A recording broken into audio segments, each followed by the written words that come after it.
सीखेंगे कि बैंक में जब कैश डिपॉजिट करने जाते हैं तो उसकी स्लिप बुक कैसे भरते हैं।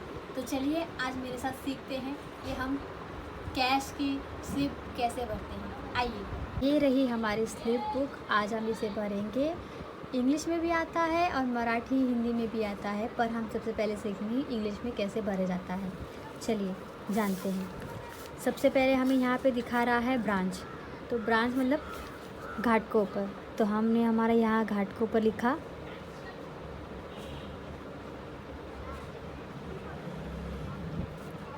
मैं वेस्ट में हूँ तो हम वेस्ट लिखेंगे। आज की डेट है हमारी 23 11 महीना और 25 2025। यहाँ पे डेट पूछ रहा है तो हम यहाँ पे डेट लिखेंगे। तो ये हमने डेट लिख दिया, ये मंथ लिख दिया, ये ईयर लिख दिया।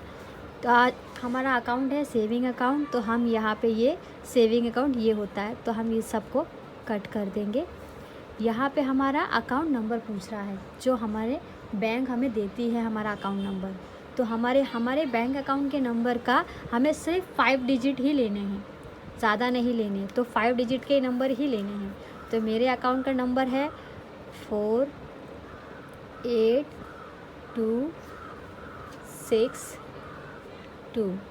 मतलब 5 डिजिट ही हमें लेने हैं।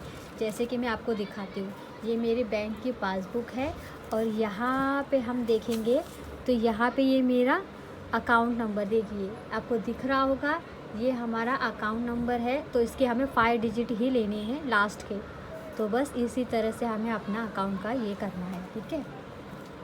तो चलिए जानते हैं आगे। ये रहा नाम। यहाँ पे हमें नाम पूछ रहा है कि हमें नाम लिखना है। तो ये मैं मेरा नाम लिखूँगी। पूरा नाम लिखना, कभी भी हमेशा आधा अधूरा नहीं करना, क्योंकि पूरा नाम वो लोग बैंक वाले, अगर आपका अकाउंट नंबर गलत हो जाता है तो वो लोग आपके अकाउंट नंबर और नाम से पता करते हैं। फिर यहाँ पे हमें पूछ रहा है मोबाइल नंबर, फ़ोन नंबर हो या मोबाइल नंबर जो भी आपके पास है। तो मैं अभी मोबाइल नंबर लिखूँगी। तो हम ये अपना मोबाइल नंबर डाल देते हैं यहाँ पर, ठीक है। फिर हमारा अमाउंट क्या है, मेरा अमाउंट है 10,000। आपका जो भी होगा आप यहाँ पे डाल सकते हैं। मैं 10,000 डाल रही हूँ क्योंकि मुझे 10,000 डिपॉजिट करना है। वर्ड्स, इन वर्ड्स मतलब यहाँ पे हमें पूछ रहा है कि आप इन्हें अक्षर में लिखो। ये हमने गिनती में लिखा है, मतलब डिजिट में लिखा हुआ है। यहाँ पे हमें वर्ड्स में लिखना है। तो जैसे कि मैं यहाँ पे लिखूँगी 10,000 ओनली भी लिखना ही चाहिए, ठीक है। अब यहाँ पे हमें पूछ रहा है cheque number, date, withdrawal name और बैंक एंड ब्रांच नेम। मतलब हम बैंक में ही पर्सनल जाके कैश डिपॉजिट कर रहे हैं, तो हम यहाँ पे लिखेंगे कैश लिख दिया। फिर यहाँ पे हमें वापस से पूछ रहा है अमाउंट लिखने के लिए, तो हम यहाँ पे फिर से अमाउंट डालेंगे, थोड़ा नीचे स्क्रॉल करके। फिर हम यहाँ पे फिर से अमाउंट लिखेंगे। ये तो हो गया हमारे साइड के लिए। अब हमारी बैंक जो हमसे लेगी वो ये है सेकंड वाली। तो इसमें भी हमें अच्छे से पूरी डिटेल डालनी है। वापस से ये हमें पूछ रहा है अपना अकाउंट नंबर, तो हम ये सबको कट कर देंगे और हम अपना अकाउंट नंबर लिखेंगे। जैसे मैंने ये बताया था, यहाँ पर ही सेम अपने को डिटेल यहाँ पे फिर से फिल करनी है, ठीक है। तो ये आ गया हमारा अकाउंट नंबर। फिर आ गया ये हमारा, आज अपनी डेट क्या चल रही है, 23 11 मंथ 2025, ठीक है। फिर वापस से हमें यहाँ पे ब्रांच पूछ रहा है, तो हम लिखेंगे घाटकोपर। फिर उसके बाद हम लिखेंगे वेस्ट। फिर वापस से हमें पूछ रहा है नाम, जो कि हमने यहाँ लिख चुके हैं। फिर भी हमें यहाँ लिखना है क्योंकि ये स्लिप बैंक वालों के पास जाएगी। तो हम यहाँ पे पूरा नाम लिखेंगे।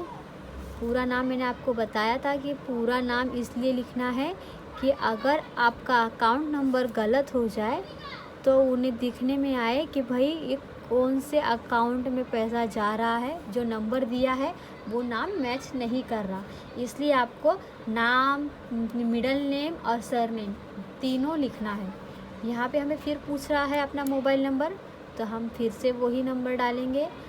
अगर कल को कुछ होता है तो वो लोग आपको कॉल करके भी पूछ सकते हैं, ठीक है।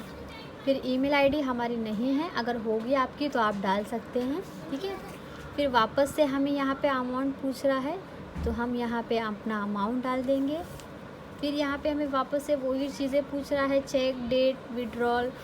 हम कैश डिपॉजिट करने आए हैं तो हम यहाँ पे लिखेंगे कैश।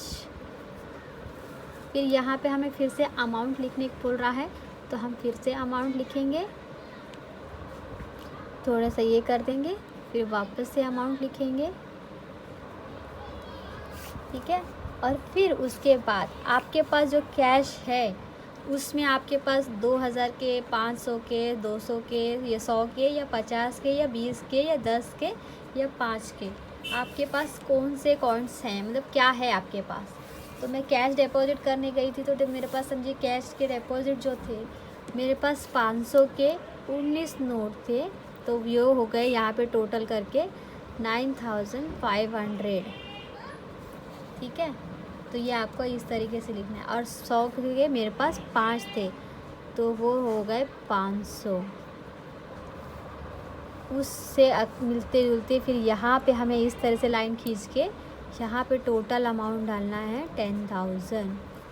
तो ये हमने भर दिया क्योंकि ये भी भरना ज़रूरी होता है, ठीक है। फिर अब हमारा यहाँ पे फिर से यही पूछ रहा है कि वर्ड्स में लिख के दो हमें, तो हम वर्ड्स में लिख के देंगे, जो कि हमने यहाँ पे वर्ड्स में लिख लिया है। ये देखिए यहाँ पे भी इन्होंने ओनली लिखा हुआ है तो इसलिए हमें भी लास्ट में ओनली लिखना ज़रूरी है। फिर यहाँ पे हमारा सिग्नेचर होगा जिसने डिपॉजिट जमा किया है, तो ये हमारा सिग्नेचर। तो ये जानकारी कैसी लगी हमें कमेंट में ज़रूर बताइएगा, और आपको भी स्लिप भरना आता है या नहीं इसका हमें कमेंट में ज़रूर मैसेज कीजिएगा। उसके बाद ये स्लिप को वो इस तरीके से हमें ऐसे करके दे देते हैं। तो ये स्लिप हमें स्टैम्प मार के रिटर्न दी जाती है ताकि ये हमारे रिकॉर्ड के तौर पे हम अपने पास रखें, और ये वाली स्टैम्प मार के वो लोग अपने पास रख लेते हैं। तो ये जानकारी आपको कैसी लगी कमेंट बॉक्स में ज़रूर बताइएगा, और ऐसी छोटी जानकारियों को आपको अगर और भी चाहिए तो कमेंट करके ज़रूर बताइएगा कि आपको अब किस चीज़ की जानकारी चाहिए, और जितना हो सकेगा मैं उतनी जानकारी आप तक पहुंचाती रहूँगी। तो चैनल को सब्सक्राइब करना ना भूलिए, और मिलते हैं नेक्स्ट वीडियो में। Bye bye.